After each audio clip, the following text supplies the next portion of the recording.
Hello, good morning students. Today we are going to start the second lecture of 11th class sets. तो sets का आज हम second lecture करवाने जा रहे हैं। इससे पहले हमने सेट्स के इंट्रोडक्शन के बारे में आपको बताया है। तो आज हम एक्सरसाइज 1.1 एनसीईआरटी प्लस एलिमेंट से रिलेटेड एक्सरसाइज हम आपको करवाएंगे। बड़ी ही मोस्ट इंपोर्टेंट एक्सरसाइज है ये। अगर हम देखें समझने के लेवल के ऊपर है, बाकी बोर्ड लेवल में इसमें क्वेश्चंस आते हैं, कोई ज्यादा क्वेश्चंस नहीं आते हैं। तो बाकी बट इसमें जो टर्म्स है वो फाइनाइट सेट, इनफाइनाइट सेट, इसकी नॉलेज होनी आपको बहुत जरूरी है। तो आप लोग देखिएगा कि which of the following are sets, तो इसमें से कौन सा सेट्स है। तो मैंने आपको सेट्स की डेफिनेशन आपको बताई थी कि सेट होता क्या है। तो क्या बताया था, set is the well defined collection of objects. कि सेट्स क्या है कि वेल डिफाइंड, एक अच्छी तरह डिफाइन किए गए ऑब्जेक्ट्स का कलेक्शन है। तो अब ये देखेंगे सेट्स है तो उसका जस्टिफायर आंसर मतलब सेट किस प्रकार आपको ये भी बताना है। तो आप लोग देखिए कलेक्शन ऑफ ऑल प्राइम, इसका आंसर सामने लिख रहा हूं। तो all prime it means prime number, समझ गए ना, ऑल प्राइम इंटीजर। तो प्राइम जैसे मान लीजिए सबसे पहला प्राइम 2, 3, 5, 7, और आपको पता है प्लस माइनस दोनों होंगे, plus minus 2, plus minus 3, plus minus 5, plus minus 7 up to infinity.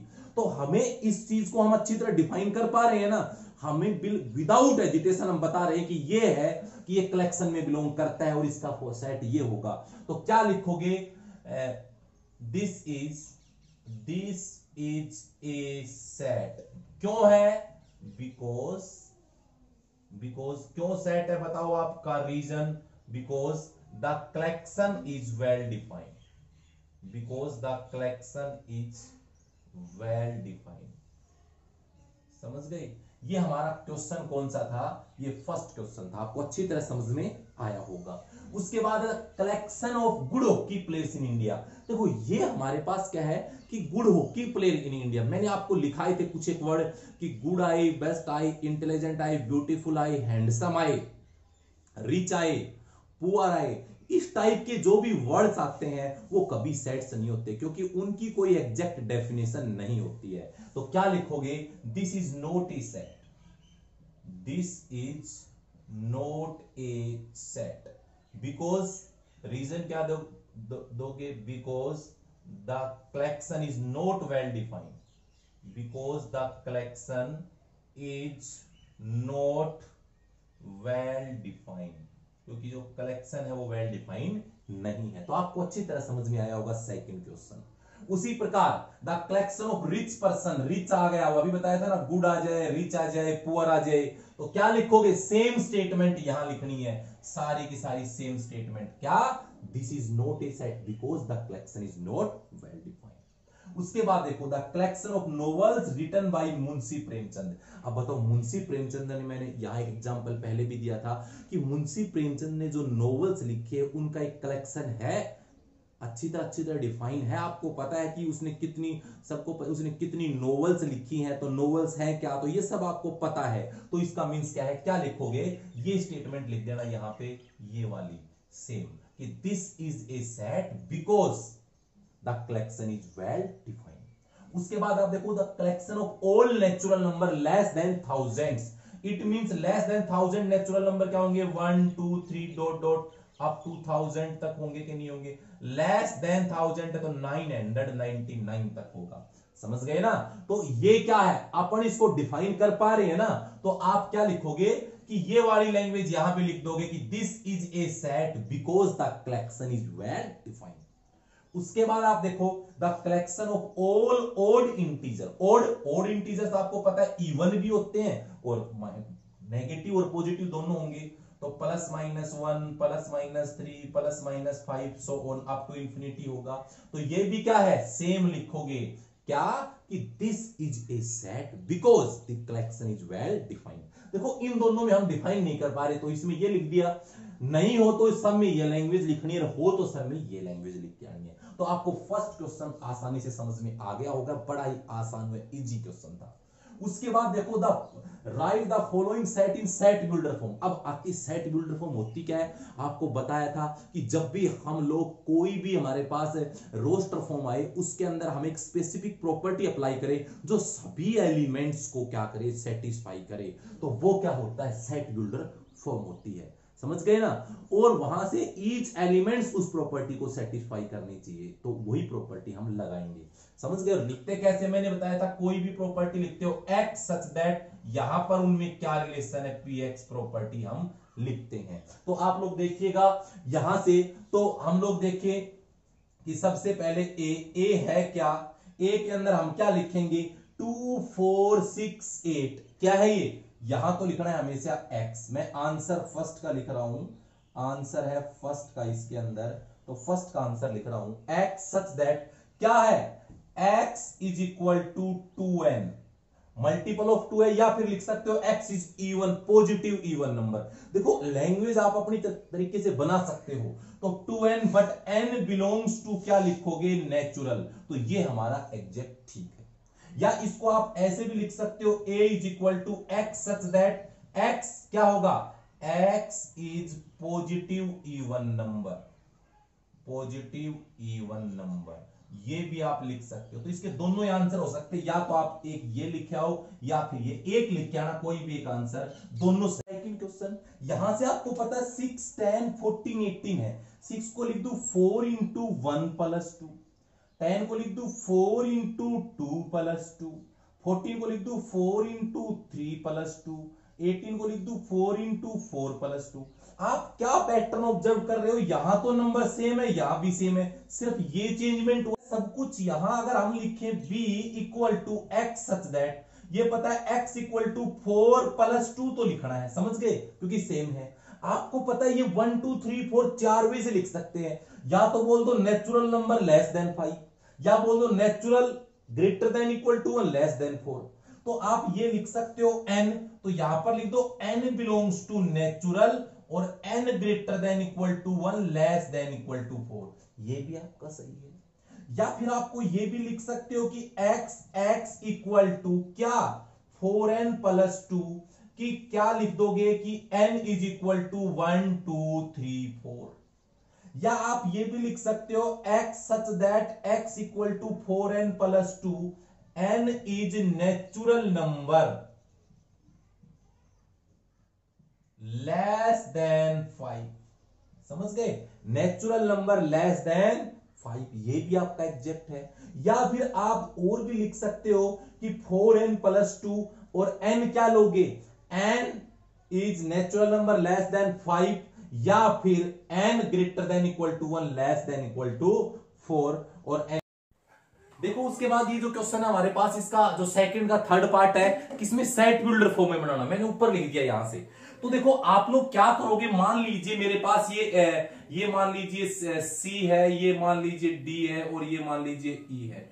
तो आप लोग क्या करोगे, आप मुझे बताओ C है ये किस फॉर्म में है। आपको पता है 3 की टेबल है, 3 2 जा 6 9 12 है कि नहीं।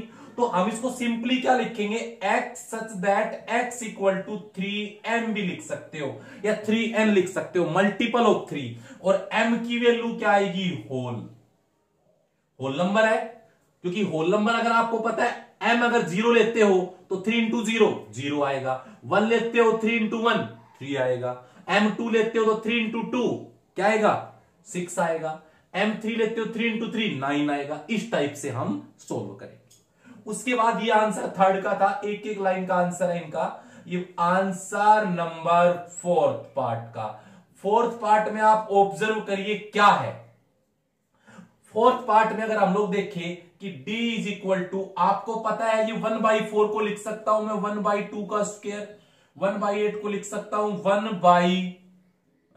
यहां से लिखूंगा 1/2 का क्यूब, यहां से 16 को 1/2 की पावर 4, 1/2 की पावर 5, 1/2 की पावर 6, इस प्रकार डॉट डॉट आएगा। अब आप लोग नोटिस करिएगा कि यहां से किस फॉर्म का है ये, तो इसको मैं लिख सकता हूं x सच दैट प्रॉपर्टी क्या है 1/2 raise to power n plus 1, और n बिलोंग्स टू नेचुरल, क्योंकि पता है अगर आप नेचुरल नंबर रखते हो इट मींस जैसे आप n की वैल्यू 1 रखते हो तो क्या आएगा, आपको समझ में आ जाएगा, x की वैल्यू क्या आएगी 1/2 रेज टू पावर 1 प्लस 1, 1/2 की पावर 2 आएगी। अगर n 2 लेते हो तो x की वैल्यू क्या आएगी 2 की पावर 3 आएगी। 3 लेते हो तो 4 आएगी, 4 लेते हो तो 5 आएगी। इस प्रकार अप टू इंफिनिटी तक कोई भी नेचुरल नंबर लोगे, इससे ये रिलेट करेगा। तो इसका हमारे पास सेट बिल्डर फॉर्म ये आएगी। उसके बाद आप लोग देखो लास्ट, आपको समझ में आ रहा होगा, ये जो फिफ्थ का आंसर है हमारा, फिफ्थ के आंसर में है क्या, आप लोग देख रहे हो ई के अंदर मेरे पास जो ये है, ऊपर तो सभी के 1 2 3 4 नेचुरल है, नीचे भी 2 3 4 5 6 ये भी नेचुरल है। तो आप लोग क्या नोटिस कर रहे हो कि एक्स सच दैट प्रॉपर्टी क्या है, n अपॉन n प्लस 1। आपको पता है, देखो यहां से मैं इसको ये लिख सकता हूं भाई, इसको और लिखूं तो 1 अपॉन 1 प्लस 1, ये 2 upon 2 plus 1, 3 upon 3 plus 1, 4 upon 4 plus 1, 5 upon 5 plus 1। तो आपको पता है, देखो ये 1 है, यहां भी 1 है, यहां 2 है, यहां 2 है, तो मतलब यहां n है तो यहां भी n ही आएगा ऑल नंबर्स के लिए, और सबके प्लस में 1 है तो प्लस 1 कर दिया। अब आपको पता है n की वैल्यू क्या लेनी है, नेचुरल। अब नेचुरल तो भाई ऐसे तो इंफिनिटी होते हैं, तो कौन सा नेचुरल नंबर लोगे कि कहां तक, 1 से लेके 5 तक की वैल्यू लोगे। तो आप लिख सकते हो n greater than equal to 1 less than equal to 5, या फिर आप इसको ऐसे भी लिख सकते हो x such that x equal to n upon n plus 1, और n is a natural number less than 6, 6 से छोटा नेचुरल नंबर। दोनों ही आंसर हमारे सही है, तो ये फिफ्थ क्वेश्चन का हमारा आंसर है। तो इसमें आंसर है वो एक एक लाइन के बड़े ही सिंपल है। तो 1.1 एक्सरसाइज का जो थर्ड क्वेश्चन है मैंने लिख रखा है कि rewrite following set by listing all elements, मतलब आपको एलिमेंट्स लिखने हैं। अब आप मुझे बताओ आप एलिमेंट्स किस टाइप से लिखोगे। तो सबसे पहले आप लोग दोनों के अंदर क्या करोगे, लैंग्वेज पढ़ोगे। तो यहां से आपके पास लैंग्वेज क्या है कि set of all positive integers which are common factor of 30 and 45। तो देखो मैं यहां से लिख रहा हूं आंसर फर्स्ट। सबसे पहले मुझे बताओ कि फैक्टर ऑफ 30 आर, 30 के कौन कौन से फैक्टर होंगे। तो जो 30 को डिवाइड करते हैं वही फैक्टर होंगे। तो 1 होगा, 2 होगा बच्चों, यहां से देखो 1 होगा, 2 होगा, 3 होगा, 4 से डिवाइड नहीं होता, 5 होगा, 6 होगा, उसके बाद 10 15 30, ये सारे नंबर्स 30 को डिवाइड करते हैं। फैक्टर मींस उसको डिवाइड करना है। अभी आप लोग देखो फैक्टर ऑफ 45, 45 के फैक्टर 1 से होता है, 3 से होता है, 5 से होता है, 9 से होता है, 15 से होता है, 30 से होता है। क्लियर, ये आपने अलग अलग लिख दिए। अब आपको क्या लिखना है, set of all positive integer which is common factor. अब हम क्या लिखेंगे इसका आंसर, देखो यहां लिख रहे हैं, तो इसका कॉमन फैक्टर आपको क्या क्या नजर आ रहा है आप मुझे बताइए। तो कॉमन फैक्टर दोनों में देखो, दोनों में 1 है, फिर 3 है, फिर 5 है, फिर 15 है, और फिर क्या है 30 है। यही कॉमन नंबर है इसके बीच में। तो जो कॉमन है मैंने वो सारे लिख दिए। तो इसका आंसर क्या आएगा, सेट की फॉर्म में ये आंसर आ जाएगा। क्लियर हुआ। उसके बाद आप लोग देखो set of all prime number which are even, मैंने आपको एग्जांपल भी दिया था, इवन प्राइम नंबर ओनली 1 आएगा, जो कि इसका आंसर क्या आएगा 2। तो एक एक लाइन का आंसर है, सिंपल एक अक्षर का आंसर हुआ इसका। तो कि इवन है और प्राइम है तो क्या आएगा सिर्फ 2। और सेट को आप पता है कैसे लिखोगे, करली ब्रैकेट में बंद, और अगर एलिमेंट्स आता है तो कोमा से सेपरेट। क्लियर। आगे देखो इसको सोल्व करो। आंसर नंबर थर्ड की अगर हम बात करें, कौन सा मैं कर रहा हूं इसके अंदर, आप लोग देखो इसी क्वेश्चन के अंदर हम लोग कर रहे हैं answer third. Answer third question का आंसर, थर्ड क्वेश्चन में क्या है, सबसे पहले आपके पास है x square is equal to 4। So x is equal to क्या आएगा, प्लस माइनस अंडर रूट 4। तो एक्स आएगा plus minus 2, that is x की 2 वैल्यू जाएंगी प्लस 2 माइनस 2। और एक क्या है एंड, एक क्या है एक्स इक्वल टू 3। तो आप लोगों को दोनों में जब दो इक्वेशंस आए तो दोनों के कॉमन फैक्टर लिखने हैं। तो आपको पता है कोई कॉमन है तो है, क्या है कॉमन, कुछ भी नहीं है इसके अंदर। तो आप चाहो तो इसको नाम भी दे सकते हो, जैसे मान लीजिए मैंने इसको ए नाम दिया है, इसको बी नाम देता हूं, इसको सी, इसको डी, इसको E, इसको F, सेट का नाम दे दिया। तो सेट ए में एलिमेंट्स क्या है, कोई भी कॉमन नहीं तो 5 लिख देंगे। तो इसमें क्या आएगा, ये एम्प्टी सेट आएगा, ये वाला कौन सा सेट आएगा, ये एम्प्टी सेट, मतलब कोई भी इसमें एलिमेंट नहीं आएगा। तो आपको आंसर समझ में आ गया, इतना ही आंसर लिखना है। उसके बाद आप लोग देखो बी में क्या है, x बिलोंग्स टू रियल। तो देखो क्वेश्चन, ये आंसर कौन सा, फोर्थ क्वेश्चन का आंसर देखो आप। फोर्थ क्वेश्चन में क्या है, आपके पास गिवन है ऐसा ही है, x square is equal to 9। तो x equal to plus minus root 9 होगा। तो यहां से x equal to plus minus 3, और एंड दूसरा क्या है, x की वैल्यू आपके पास क्या है, ये है 2x इक्वल टू 4 है। तो बच्चों x आएगा 4/2, देन x क्या आया, 2 आया। क्या दोनों में कोई कॉमन है, कोई कॉमन नहीं है, तो आंसर क्या आएगा 5। और एक ये भी देखना है, इसमें तीसरी प्रॉपर्टी और है, and x belongs to real. तो तीनों प्रॉपर्टियों के अंदर, मतलब इसमें है प्लस माइनस 3, इसमें है 2, इसमें है रियल, तो कोई कॉमन नहीं है, तो आंसर आएगा 5। इट मींस ये भी क्या होगा, एम्प्टी सेट या फिर नल सेट। आप इस प्रकार देखोगे। उसके बाद फिफ्थ आंसर, जो फिफ्थ है हमारा, फिफ्थ क्वेश्चन का आंसर हम लोग करें। फिफ्थ क्वेश्चन में क्या है, x is an integer. Equation क्या है आपके पास, इक्वेशन है 6x square plus 5x minus 4 equal to 0। आप फैक्टर कर लीजिए। देखो फैक्टर करने के आपको डिफरेंट इसके मेथड पता है, तो यहां से आप देखो किस प्रकार आप फैक्टर करोगे इसके, ठीक है ना। तो आप लोग लिख सकते हो, सम तो कितना आना चाहिए 5x, प्रोडक्ट आना चाहिए फर्स्ट और लास्ट 24। तो 8 और 3 बन जाएंगे 6x square plus 8x minus 3x minus 4। तो यहां से आपके पास 2x कॉमन आ गया, तो 3x plus 4 minus 1 common 3x plus 4। तो यहां से बचेगा 3x प्लस 4, ये आ जाएगा 2x माइनस 1। तो अलग अलग जीरो रखोगे तो यहां से क्या आएगा, एक तो आएगा 3x plus 4 equal to 0, 3x equal to minus 4, x आएगा माइनस 4/3। दूसरा ये है कि 2x minus 1 equal to 0, 2x equal to 1, तो x आएगा 1/2। तो आपको क्या लेना है, दूसरी है x इज कैसा है, N integer. x is an integer. तो मुझे बताओ इंटीजर वैल्यू क्या क्या है x की, दोनों इंटीजर वैल्यू है कि नहीं है, आप बताओ मुझे। दोनों इंटीजर है, बिल्कुल नहीं है, दोनों रैशनल नंबर है, इंटीजर कोई भी नहीं है। तो इसका मींस इसका आंसर क्या आएगा 5। तो इसमें आंसर क्या आएगा, ये भी एम्प्टी ही सेट आएगा। तो इस प्रकार आप लोग कर सकते हो, क्योंकि आपको आंसर देना था इंटीजर, और इंटीजर इन दोनों में कोई भी नहीं है, तो हमारे पास आंसर क्या आया 5।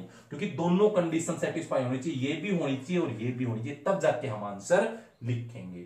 उसके बाद हमारे पास जो नेक्स्ट क्वेश्चन है, इसका आंसर कौन सा है हमारे पास, सिक्स्थ आंसर। अब आंसर नंबर इसका हम 6 लिखें, तो 6th आंसर में क्या है कि डी, ये दोनों कंडीशन दे रखी है आपके पास, क्या है 4x minus 15 less than 29 given है। तो 4x लेस देन 29 प्लस 15 होगा। तो 4x लेस देन कितना आएगा, ये 44। तो x less than 44/4, x less than 11 आ गया।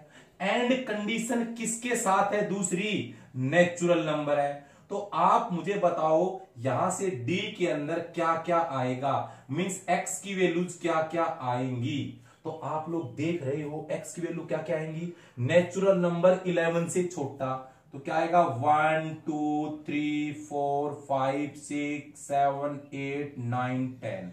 तो ये हमारे पास सेट आ गया, इसके अंदर एलिमेंट्स आ गए ये। तो आप दोनों कंडीशन सेटिस्फाई करवाओगे, सिर्फ आपको लीनियर इक्वेशंस को सोल्व करना है, तो इजी है, बहुत आसानी से आप कर सकते हो। उसके बाद आंसर जो 7th है मेरा, 7th आंसर के अंदर हम लोग क्या करेंगे कि x इंटीजर है, हमारे पास क्या है x ग्रेटर देन -1/2, जो गिवन में है वो लिख दो, ठीक है, और लेस देन 9/2। तो आपको पता है कि इसका मीन्स है कि -0.5, 1 को 2 हाफ का मतलब 0.5 होता है, और ये 9 को 2 से डिवाइड करोगे तो 4.5। एंड x क्या है, x इज इंटीजर है। तो आप बताओ इंटीजर क्या है इस इंटरवल में, तो x की पॉसिबल वैल्यूज क्या क्या आएंगी। तो इंटीजर क्या है, सबसे पहले देखो -0.5 से जो बड़ा है वो आएगा क्या 0, फिर 1, फिर 2, फिर 3, फिर 4 और कोई नहीं आएगा। तो इसका आंसर सिर्फ ये आएगा 0, 1, 2, 3, 4 जो इस इंटरवल में लाइज करे और इंटीजर वैल्यू होगी। तो इस प्रकार हमने ये कौन सा कर लिया, 7th कर लिया। अब आप लोग आंसर जो 8th करने वाले हो इसी के अंदर मैं 8th कर देता हूं। 8th के अंदर आप कंडीशन देखो क्या है, आपके पास जो कंडीशन है आप पहले वो रख दो, उसके बाद आप सोल्व कर लो। तो कंडीशन क्या है, क्वेश्चन नंबर 8 की आपके पास कंडीशन है कि x² less than 20 and x क्या है, इंटीजर। तो आप मुझे बताओ x की वैल्यू ऐसी कौन कौन सी वैल्यू ले जिसका स्क्वायर लेस देन 20 आई। तो आप बताओ कौन कौन सेटिस्फाई करेगा। आपको पता है x क्या लेंगे, हम ले सकते हैं पहले नेगेटिव नंबर लिखो या नेगेटिव, पॉजिटिव लिख सकते हो पहले 0। 1 का स्क्वायर 20 छोटा होता है, 2 का स्क्वायर 4 होता है क्या होगा 20 से छोटा होगा, 3 का स्क्वायर 9 होता है 20 से छोटा होगा, 4 का स्क्वायर 16 होता है 20 से छोटा होगा। तो दोनों 20 से छोटे हैं, 4 सॉरी। अब देखो 5 का स्क्वायर 25 क्या होगा, 20 से बड़ा है तो सिर्फ इतना ही लिखेंगे। अब नेगेटिव नंबर्स की हम बात करें तो नेगेटिव नंबर -1 का स्क्वायर 1 होता है, -2 का स्क्वायर 4 होता है, -3 का स्क्वायर -4 का स्क्वायर। तो यही नंबर आएंगे मेरे पास, ये एलिमेंट्स है जो इस कंडीशन को सेटिस्फाई करेंगे, इंटीजर वैल्यूज है। तो आंसर क्या आएगा 0 +-1 +-2 +-3 एंड +-4। तो इस प्रकार हमने ये क्वेश्चन किया है हमारा। अब नेक्स्ट क्वेश्चन हम इसका करते हैं। नेक्स्ट क्वेश्चन में है क्या, आप लोगों को बताना है कि नल सेट क्यों है, नल सेट है या नहीं और क्यों है। तो अभी बताए थे, जैसे यही क्वेश्चन आ जाए आपको पूछ रहे नल सेट, तो नल सेट कौन सा है, एक ये नल था, ये भी नल है, ये भी नल है, तो तीनों सेट कैसे सेट है, नल सेट है। तो इस टाइप से आप नल सेट भी जांच सकते हो, आप एलिमेंट्स निकाल के आप बता सकते हो। आपको पूछ ले सिंगलटन सेट, तो बच्चों ये कैसा सेट है, एक एलिमेंट है, कैसा है, सिंगलटन सेट है। ये कैसा है आपको पूछ ले तो ये कैसा सेट है, ये फाइनाइट सेट है, क्योंकि काउंटेबल जो एलिमेंट्स है सारे हैं जो हम काउंट कर सकते हैं। ये भी फाइनाइट सेट है और ये भी फाइनाइट है, सब फाइनाइट, ये नल आपको बताई दी तीनों। तो इस टाइप से आप एलिमेंट्स निकाल के ये जांचने की नल सेट है या फाइनाइट सेट है। तो देखिए मैं क्वेश्चन कहता हूं, उसके बाद क्वेश्चन नंबर 4 है which of the following set are null and why, क्यों एम्प्टी है। नल सेट कौन कौन से, तो आप बताओ ये क्या इसमें 1 एलिमेंट है, तो क्या this is not a null set, ये नल सेट नहीं है। क्यों, बिकॉज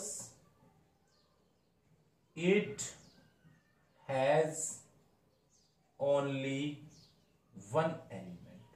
कारण पूछे क्यों है, क्योंकि इसमें एक एलिमेंट है 0 है ना, तो ये नल सेट नहीं है। अगला देखो, इसको सोल्व करो, इसको आप सोल्व करते हो तो क्या आएगा बोलो, x + 3 = 3, तो x = 3 - 3, तो x की वैल्यू 0 आ रही है, तो इसका आंसर क्या होगा, b = 0 आ रहा है। तो ये भी क्या है, सेम डेफिनेशन आएगी, this is not a null set because it has only 1 elements. तो सेकंड का भी ये भी नल नहीं है, ये भी नल नहीं है। उसके बाद आप नेक्स्ट देखिए, सॉल्यूशन कर रहा हूं सबका, सॉल्यूशन थर्ड है, सिंपल है सॉल्यूशन थर्ड।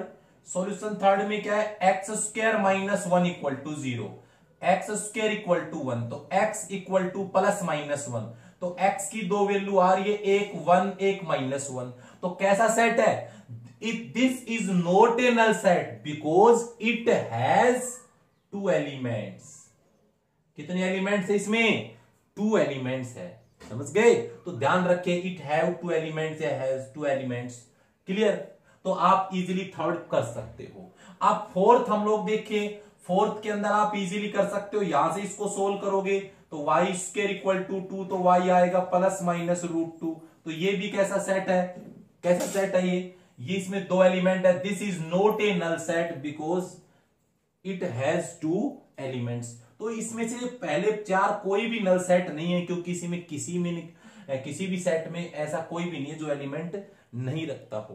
तो आपको समझ में आ गया होगा। नेक्स्ट जो मेरे पास क्वेश्चन है, क्वेश्चन नंबर 5 फिफ्थ में क्या है, y cube is equal to 27, so y cube 27 को लिख दू 3 का क्यूब, तो y इज इक्वल टू 3 आ गया, and y is equal to 2। दोनों में कोई कॉमन है, कोई कॉमन नहीं है, तो y की वैल्यू क्या है 5।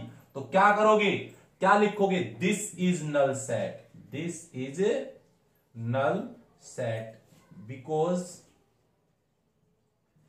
इट हैज नो एलिमेंट, इसमें कोई भी एलिमेंट नहीं है, तो ये क्या है, नल सेट है। इसी प्रकार बताओ x is positive, x is negative, तो ऐसा कौन सा नंबर होता है जो पॉजिटिव भी होता है नेगेटिव होता है, तो 0 ही होता है, 0 इज पॉजिटिव भी है और नेगेटिव भी है। तो इसके अंदर क्या करोगे, this is not a null set because it has only one element.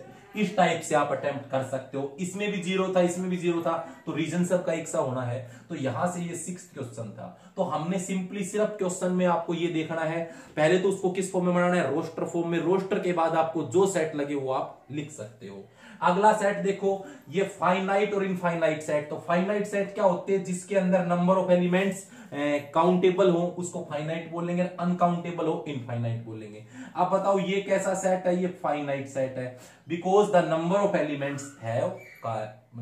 Elements in a set are finite. समझ गए, कारण पूछे तो ये फाइनाइट होगा। इसमें देखो कौन सा आएगा कि set of positive integer greater than 1000, तो 1001 आएगा, 1002 आएगा, 1003 आएगा, सो ऑन। तो कैसा सेट है ये, इनफाइनाइट। नंबर ऑफ एलिमेंट्स क्या है, अनकाउंटेबल है। उसके बाद देखो ये यहां से आंसर थर्ड, इसके अंदर थर्ड में आप क्या करोगे, x square equal to 4, x equal to plus minus √4 और x आएगा प्लस माइनस 2, और यहां से and x belongs to natural है इसमें, तो ये नेचुरल भी और इस कंडीशन को भी सेटिस्फाई करे, तो x की ओनली वन वैल्यू 2 आएगी। तो कैसा सेट है ये, फाइनाइट सेट है। रीजन क्या करोगे, लिखोगे this is finite set because it have only one element. उसके बाद आप ये देखो यहां से इसका ये 4th क्वेश्चन, इस कंडीशन को सोल्व करो, सेपरेट 0 रखो। जैसे आप 0 रखोगे तो x की वैल्यू 1 आएगी, x की वैल्यू 2 आएगी।